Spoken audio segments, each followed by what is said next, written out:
All, welcome to the 7th video lecture of Software Engineering, Module 1. On this video lecture, I'm handling waterfall model and V model. Before getting into waterfall model and V model, we can generally see what is prescriptive process models. Prescriptive process models define two things: a prescribed set of process elements and a predictable process workflow. So prescriptive process model രണ്ട് കാര്യങ്ങളാണ് define ചെയ്യുന്നത്. A prescribed set of process elements, കുറെ process എലമെന്റുകളെ ഇന്ന കാര്യങ്ങൾ ചെയ്യണമെന്ന് പറഞ്ഞ ഒരു prescribed set of process elementsനെ ഡിഫൈൻ ചെയ്യും. അതേപോലെ ഒരു പ്രോസസ് എലമെന്റിൽ നിന്ന് മറ്റേ പ്രോസസ് എലമെന്റിലേക്കുള്ള ഫ്ലോ എങ്ങനെ വേണം, അതാണ് predictable process flow എന്ന് വെച്ച് ഉദ്ദേശിക്കുന്നത്. So ഇത് രണ്ടും ഡിഫൈൻ ചെയ്യുന്നതിനെയാണ് prescriptive process model എന്ന് പറയുന്നത്. Now we will get into waterfall model. The waterfall model is sometimes called the classic life cycle. Waterfall model suggests a systematic, sequential approach to software development that begins with customer specification of requirements. ഒരു sequential approach ആണ് waterfall മോഡലിൽ follow ചെയ്യുന്നത്. ഇത് begin ചെയ്യുക കസ്റ്റമറിൽ നിന്ന് user requirements collect ചെയ്ത് തുടങ്ങിയിട്ടാണ് ഈ ഒരു മോഡലിന്റെ ഫസ്റ്റ് പ്രോസസ്സ് സ്റ്റാർട്ട് ചെയ്യുന്നത്. Progresses through planning, modeling, construction and deployment, culminating in ongoing support of the completed software. നമ്മൾ കസ്റ്റമറിൽ നിന്ന് റിക്വയർമെന്റ് സ്പെസിഫിക്കേഷൻസ് കളക്ട് ചെയ്തിട്ടാണ് വാട്ടർഫാൾ മോഡലിൽ ഫസ്റ്റ് പ്രോസസ്സ് സ്റ്റാർട്ട് ചെയ്യുന്നത്. ആഫ്റ്റർ ദാറ്റ് പ്ലാനിങ് ചെയ്യും, മോഡലിംഗ് ചെയ്യും, കൺസ്ട്രക്ഷൻ ചെയ്യും, ഡിപ്ലോയ്മെന്റ് ചെയ്യും. അതിനുശേഷം ഡിപ്ലോയ് ചെയ്താൽ കസ്റ്റമർക്ക് പ്രൊഡക്റ്റ് കൊടുത്തു എന്നാണ്. പിന്നെ അവർക്ക് വേണ്ട ഓൺഗോയിങ് പ്രൊജക്ട് സപ്പോർട്ടും കൊടുക്കും. So this is a diagram showing how a waterfall model works. Begins with planning, then analysis, then design, development, testing, implementation, maintenance. SDLCയുടെ ഫേസുകൾ നോക്കിക്കഴിഞ്ഞാൽ ഇങ്ങനെയാണ് പോവുക. റിക്വയർമെന്റ്സ് കളക്ട് ചെയ്ത് തുടങ്ങും, അതിനുശേഷം മാത്രമാണ് അനാലിസിസിൽ പോകുക, അതിനുശേഷം മാത്രമാണ് ഡിസൈനിങ് ചെയ്യുക, അതിനുശേഷമാണ് ഡെവലപ്മെന്റ് ചെയ്യുക, അതിനുശേഷം ടെസ്റ്റിംഗ്, ഇംപ്ലിമെന്റേഷൻ, മെയിൻ്റനൻസ്. സോ ഒരു പെർട്ടിക്കുലർ പ്രോസസ് അല്ലെങ്കിൽ ആക്ടിവിറ്റി കംപ്ലീറ്റ് ചെയ്തതിനു ശേഷം വാട്ടർഫാൾ മോഡലിൽ നെക്സ്റ്റ് പ്രോസസ്സിലോട്ടോ ആക്ടിവിറ്റിയിലോട്ടോ കടക്കുകയുള്ളൂ. അതാണ് ഒരു സ്പെഷ്യാലിറ്റി. ഇവിടെ communication is done first, where the project is initiated and the requirements are gathered from the customer. After communication, planning is done. Estimating, scheduling, tracking of resources, everything is done and a plan is prepared. Then goes to modeling, where analysis and design is performed. Then goes to construction, where coding and testing is done. Then deployment, where delivery of product is done to the customer and the customers are given necessary support. After collecting feedback from them, maintenance are also done. ഇങ്ങനെയാണ്, അതായത് ഒരെണ്ണം കഴിഞ്ഞു, ഒരു face കഴിഞ്ഞ് അടുത്ത ഫേസിലോട്ട് പോകുള്ളൂ എന്നാണ് ഈ ഡയഗ്രാം കാണിക്കുന്നത്. ഇതില് SDLCയിലെ 7 ഫേസസിനെ കുറെയൊക്കെ കമ്പൈൻ ചെയ്ത് ഈ ഡയഗ്രാമിൽ കാണിച്ചു എന്നേ ഉള്ളൂ. Then requirements. They define the needed information, function, behavior, performance and interfaces. Requirements എന്ന് പറഞ്ഞിവിടെ ഉദ്ദേശിക്കുന്നത് കസ്റ്റമർക്ക് വേണ്ട അവരുടെ നീഡ്സ് ആണ്. അവരിൽ നിന്ന് കളക്ട് ചെയ്യുന്ന ഇൻഫോർമേഷൻ, അവർ ആഗ്രഹിക്കുന്ന ഫങ്ഷനാലിറ്റീസ്, അവർ ആ സോഫ്റ്റ്വെയർ എങ്ങനെ ബിഹേവ് ചെയ്യണമെന്ന് ആഗ്രഹിക്കുന്നു, ആ ബിഹേവിയർ, ആൻഡ് അവരുടെ പോയിന്റ് ഓഫ് വ്യൂവിൽ what should be the performance of software, interfaces എങ്ങനെ വേണം, ഇതിനെക്കുറിച്ചുള്ള ഇൻഫോർമേഷൻസ് ആണ് റിക്വയർമെന്റ്സിൽ ഡിഫൈൻ ചെയ്യുന്നത്. ഡിസൈൻ എന്ന് പറഞ്ഞാൽ there will be data structures, software architecture, interface representation and algorithmic details. Data structure name, software architecture name, input design interface അല്ലെങ്കിൽ output design interface എല്ലാം ഡിസൈനിലാണ് നമ്മൾ കൺസിഡർ ചെയ്യുക. ഇംപ്ലിമെന്റേഷനിൽ വരുമ്പോൾ സോഴ്സ് കോഡിന് റെലവൻസ് വരും. സോഴ്സ് കോഡ് നമ്മൾ കോഡിങ് ചെയ്യും, ഡേറ്റാബേസ് ക്രിയേറ്റ് ചെയ്യും, ആൻഡ് യൂസർ ഡോക്യുമെന്റേഷൻസ് പ്രിപ്പയർ ചെയ്യും, ടെസ്റ്റിങ്ങും ചെയ്യും. Then what is the strength of waterfall model? It is very easy to understand and easy to use. വലിയ കോംപ്ലക്സ് ഒന്നുമല്ല. ഒരു പ്രോസസ്സ് കഴിയുക അടുത്ത പ്രോസസ്സിലോട്ട് കടക്കുക. Provide structure to inexperienced staff. അതായത് ഇവിടെ പ്ലാനിങ് കഴിഞ്ഞിട്ട് അടുത്ത ഫേസിലോട്ട് പോകുന്നുള്ളൂ. അപ്പൊ അത്ര എക്സ്പീരിയൻസ് സ്റ്റാഫ് ഒന്നും ഇവിടെ വേണമെന്നില്ല. ഡിസൈനിങ് ഒന്ന് കഴിഞ്ഞിട്ടാണ് മറ്റേലോട്ട് പോകുന്നത്. അപ്പൊ പാരലലി പല വർക്ക് ചെയ്യേണ്ടി വരില്ല. ഒരു സ്ട്രക്ചേർഡ് മെക്കാനിസത്തിൽ വൺ ആഫ്റ്റർ വൺ ഓരോ പ്രോസസ്സുകൾ ചെയ്തു പോവുകയാണ് ചെയ്യുന്നത്. Mile stones are well understood. എന്ന് ഡിസൈനിങ് തീർക്കണം, എന്ന് കോഡിങ് തീർക്കണം. ആ മൈൽ സ്റ്റോൺസ് ഒക്കെ കൃത്യമായി ഡിഫൈൻഡ് ആയിരിക്കും. കാരണം ഒന്ന് കഴിഞ്ഞാൽ അടുത്ത് ചെയ്യാൻ പറ്റുള്ളൂ. അപ്പോൾ ഒരു പ്രോഗ്രാമർ അല്ലെങ്കിൽ സോഫ്റ്റ്വെയർ എഞ്ചിനീയറിന് മൈൽ സ്റ്റോൺസ് വെൽ അണ്ടർസ്റ്റുഡ് ആണ്. They sets requirement stability. അതായത് ആദ്യമേ റിക്വയർമെന്റ്സ് ഗ്യാദർ ചെയ്യും. ആ ഗ്യാദർ ചെയ്ത റിക്വയർമെന്റ്സ് ആണ് പിന്നീട് പ്ലാനിങ്ങിലും ഡിസൈനിങ്ങിലും കോഡിങ്ങിലും എല്ലാം ഇംപ്ലിമെന്റ് ചെയ്യാൻ പോകുന്നത്. അപ്പോൾ വൺസ് റിക്വയർമെന്റ്സ് കളക്ട് ചെയ്താൽ പിന്നെ അതിലൊരു ചേഞ്ച് വരുന്നില്ല. അപ്പൊ ആ കളക്ട് ചെയ്ത റിക്വയർമെന്റ് സ്റ്റേബിൾ ആണ്. Good for management control. ഒരു മാനേജറെ സംബന്ധിച്ച് മാനേജ് ചെയ്യാനും കൺട്രോൾ ചെയ്യാനൊക്കെ വളരെ ഈസിയാണ് waterfall model. Works well when the quality is more important than cost or schedule. Waterfall model is best when we give more importance to quality, but cost കുറച്ച് കൂടാൻ chance ഉണ്ട്. Time duration four software ഡെവലപ്മെന്റും കൂടാൻ chance ഉണ്ട്. അതാണ് പറയുന്നത്.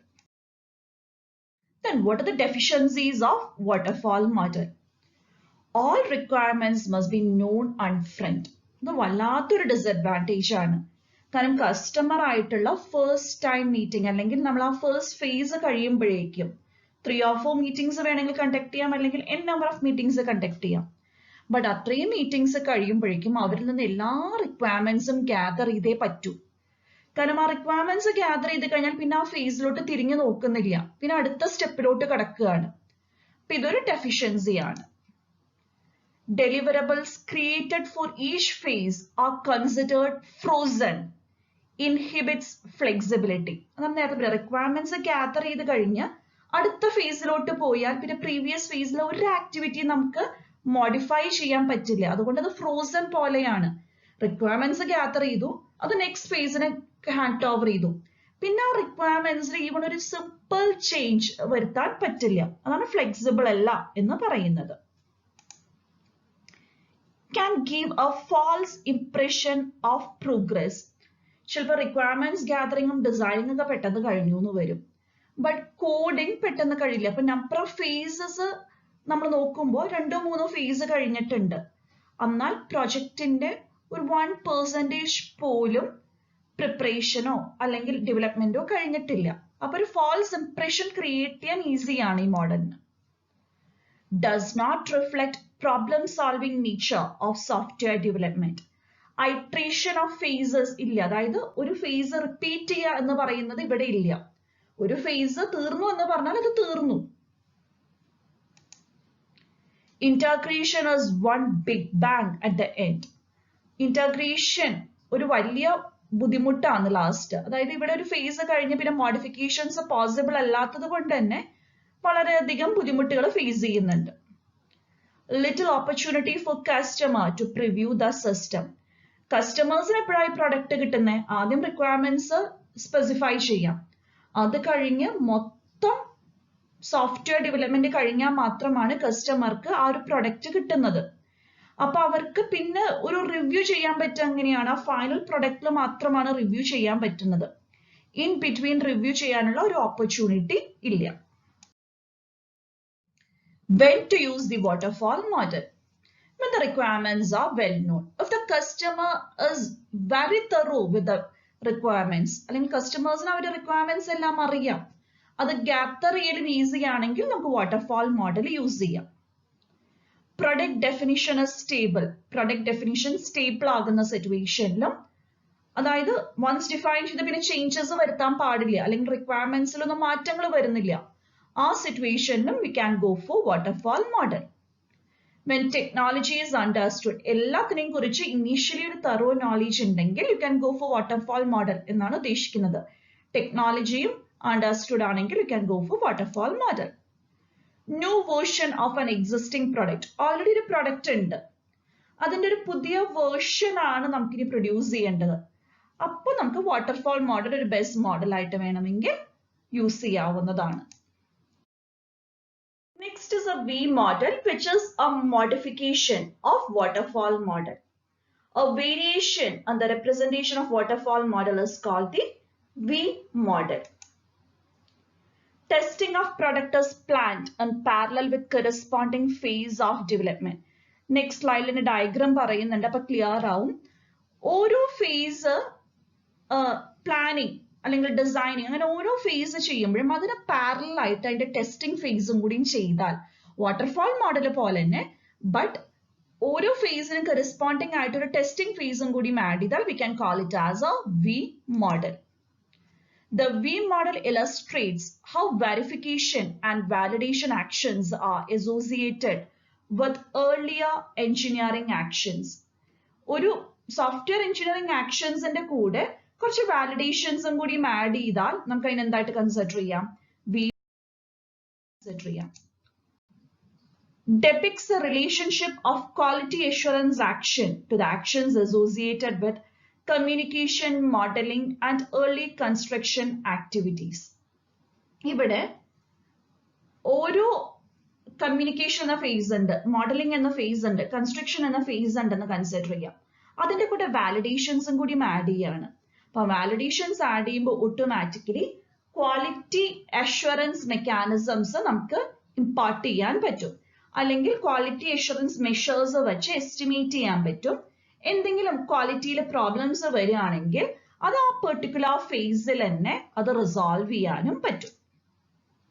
As a software team moves down from left side of V, the basic problem requirements are refined into progressively more detailed and technical representations of the problem and its solution. ഒരു V മോഡലിൽ നമ്മൾ progress ചെയ്യുമ്പോൾ, left സൈഡിൽ progress ചെയ്യുമ്പോൾ നമുക്ക് കാണാം ആദ്യം നമ്മൾ റിക്വയർമെന്റ്സ് ഗ്യാദർ ചെയ്തു, ദെൻ അതിനെ ഡിസൈൻ ചെയ്തു, ദെൻ എന്ത് ചെയ്തു, അതിനെ കോഡ് ചെയ്തു, അതിനെ ടെസ്റ്റ് ചെയ്തു. അങ്ങനെ ആ റിക്വയർമെന്റ്സ് ഗ്യാദർ ചെയ്തതിന്റെ ഡീറ്റെയിൽ ലെവലിലോട്ടാണ് ലെഫ്റ്റ് സൈഡിൽ മൂവ് ചെയ്തുകൊണ്ടിരിക്കുന്നത്. റൈറ്റ് സൈഡിൽ പാരലലി ഇതിന്റെ മുഴുവൻ ക്വാളിറ്റി അഷ്വേർഡ് ആണോ എന്ന് വെരിഫൈ ചെയ്യുന്നുമുണ്ട്. This is a diagram. See, here requirements modeling is done. Parallelly അതിന്റെ ടെസ്റ്റിംഗും ചെയ്യും. അതിന് വേണ്ട എന്തൊക്കെ ടെസ്റ്റിംഗ് ആണോ വേണ്ടി, ടെസ്റ്റിംഗ്സ് പിന്നെ ഡീറ്റെയിൽഡ് ആയിട്ട് പറയും. If these requirements are accepted by the user, എന്നാണ് acceptance testing ചെയ്യുന്നത്. സിസ്റ്റം ടെസ്റ്റിംഗ് വേണമെങ്കിൽ പെർഫോം ചെയ്യാം. അപ്പൊ അങ്ങനെ ഓരോ ഫേസിന് കറസ്പോണ്ടിങ് ആയിട്ട് ഓരോ ടെസ്റ്റിംഗും കൂടി ചെയ്യാണ്.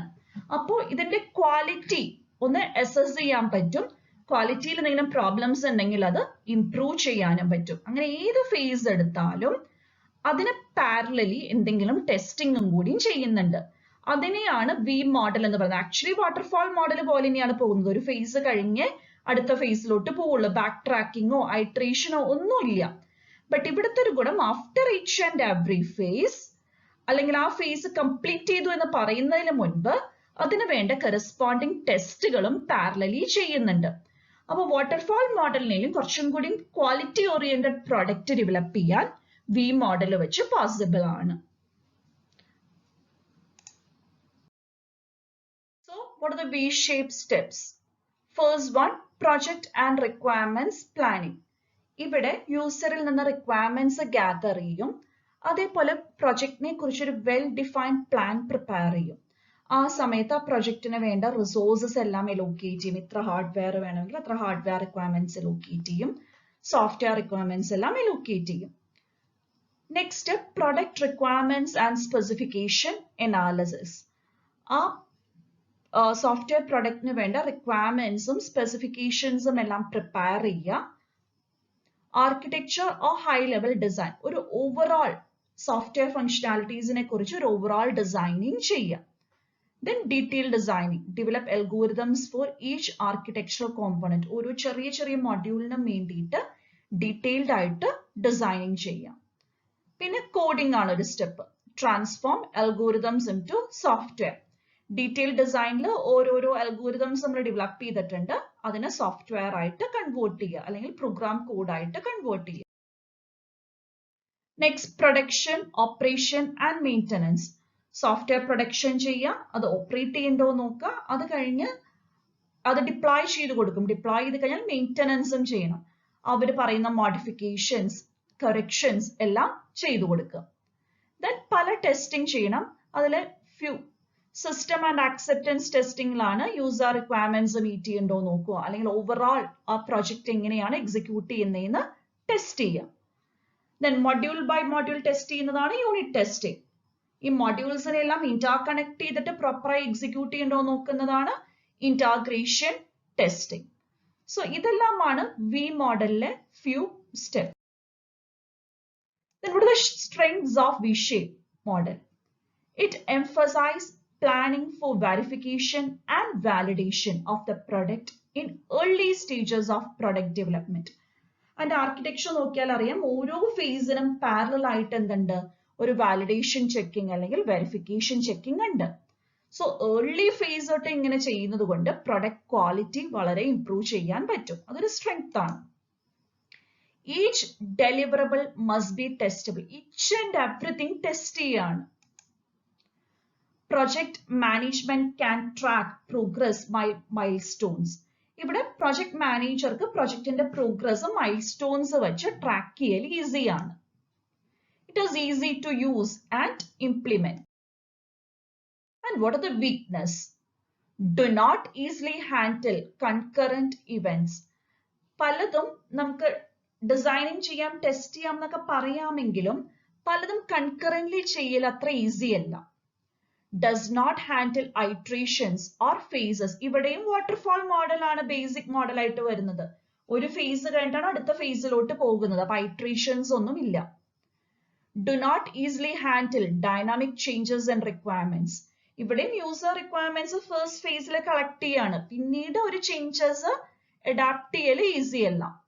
Does not contain risk analysis activity. Verification validations ഉണ്ടെങ്കിലും risk analysis വേണ്ട activities ഒന്നും include ചെയ്തിട്ടില്ല. When to use the V-shape model? Excellent choice for systems requiring high reliability. ഒരു hospital patient control application പോലുള്ള applications-ൽ നമുക്ക് V-shape model യൂസ് ചെയ്യാം. All requirements are known upfront. Waterfall മോഡലിലെ പോലെ തന്നെ എല്ലാ റിക്വയർമെന്റ്സും ഇനീഷ്യലി അറിയുന്ന സിറ്റുവേഷനിൽ മാത്രമാണ് V-shape മോഡലും യൂസ് ചെയ്യാൻ പറ്റുള്ളൂ.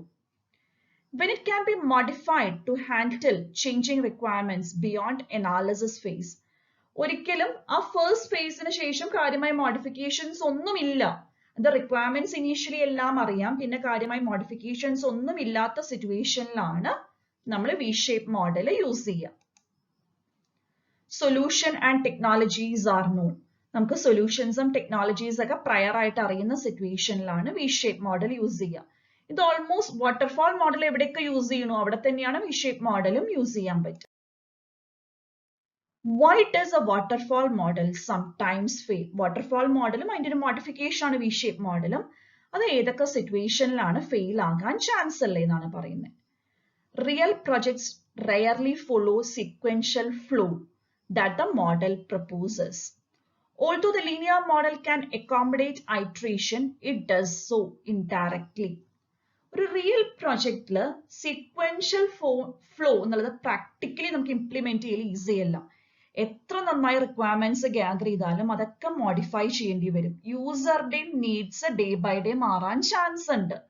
അപ്പൊ ഒരു സീക്വൻഷ്യൽ ഫ്ലോ ഒരു റിയൽ ആപ്ലിക്കേഷനിൽ ഇംപ്ലിമെന്റ് ചെയ്യൽ ഈസി അല്ല. അപ്പൊ അതന്നെ വാട്ടർഫാൾ മോഡലിന്റെ ഒരു ഫെയിലിയർ ആണ്. It is often difficult for the customer to state all the requirements explicitly. നേരത്തെ പറഞ്ഞ പോലെ പ്രോജക്റ്റ് ബിഗിൻ ചെയ്യുമ്പോഴേക്കും കസ്റ്റമർക്ക് അവരുടെ എല്ലാ റിക്വയർമെന്റ്സും സ്റ്റേറ്റ് ചെയ്യൽ അത്ര ഈസി അല്ല. അവരുടെ നീഡ്സ് ഡേ ബൈ ഡേ മാറാനുള്ള ചാൻസസ് കൂടുതലാണ്. The customer must have patience. ഇവിടെ പ്രൊഡക്റ്റ് എപ്പോഴാണ് കിട്ടുന്നത്? ആ പ്രൊജക്റ്റിന്റെ മൊത്തം ഇംപ്ലിമെന്റേഷൻ കഴിയുമ്പോഴാണ് കസ്റ്റമർക്ക് ഒരു പ്രൊഡക്റ്റ് കിട്ടുന്നത്. സോ കസ്റ്റമർക്ക് അത്രയും പേഷ്യൻസ് വേണം വെയിറ്റ് ചെയ്യാൻ വേണ്ടിയിട്ട്. അതും ഒരു ഫെയിലിയർ ആണ്. ഇടയിൽ ഒരു ഇൻക്രിമെന്റോ അല്ലെങ്കിൽ ഇടയിൽ ഒരു ചെറിയ സാമ്പിളോ ഒന്നും കസ്റ്റമർക്ക് ഹാൻഡ് ഓവർ ചെയ്യുന്നില്ല. Comes one more scenario where waterfall model failed. Software work is fast paced and subject to a never ending stream of changes. ഒരു സോഫ്റ്റ്വെയർ വർക്ക് എന്ന് പറയുന്നത് വളരെ ഫാസ്റ്റ് ആയിട്ട് പലപ്പോഴും റിസൾട്ട് ആഗ്രഹിക്കുന്ന ഒരു ഫീൽഡാണ്. അതേപോലെ software requirements day by day change ചെയ്യും. ഒരു യൂസർ പാർട്ടിൽ നിന്നായാലും അവരുടെ റിക്വയർമെന്റ് നീഡ്സ് എപ്പോഴും മാറിക്കൊണ്ടിരിക്കും. അവർ പുതിയ ഫീച്ചേഴ്സ് ആഡ് ചെയ്യാൻ ആഗ്രഹിക്കും, പുതിയ ഫങ്ഷനാലിറ്റീസ് ആഡ് ചെയ്യാൻ ആഗ്രഹിക്കും, പുതിയ ഇൻഫോർമേഷൻ കണ്ടന്റ്സ് ആഡ് ചെയ്യാൻ ആഗ്രഹിക്കും. ഇപ്പൊ ഒരു വെബ്സൈറ്റ് എടുത്താൽ ഇന്ന് കാണുന്ന കണ്ടന്റ് അല്ല നാളെ കാണും. അങ്ങനെയല്ല വേണ്ടത്. എപ്പോ വേണമെങ്കിലും ചേഞ്ചസ് ആഡ് ചെയ്യാൻ പറ്റണം. സോ ഇങ്ങനത്തെ സിറ്റുവേഷനിലൊക്കെ വാട്ടർഫാൾ മോഡൽ ഒരു ഫെയിലിയർ ആണ് എന്നാണ് ഉദ്ദേശിക്കുന്നത്. Thank you for watching. In this video, waterfall model and modification of waterfall model, which is named as V-shaped model, has been covered.